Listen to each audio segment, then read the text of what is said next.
Find the missing number that makes these fractions equal. All right, making fractions match is about comparing size and counting pieces. We want both fractions to represent the same amount. This fraction is missing a number, but it has to be equal to 1/5.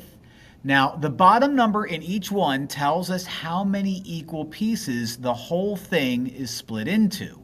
So for this one, 1/5 means that the whole is split into 5 total pieces.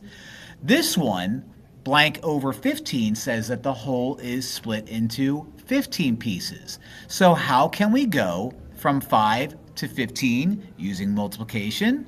Well, we can multiply 5 times 3, and that'll get us 15. Now, if we're going to do that to the denominator, the bottom number, I have to do that to the numerator. So if we make the bottom 3 times bigger, we have to make the top 3 times bigger, and 1 times 3 is 3. So 3 over 15 is the same as 1 over 15.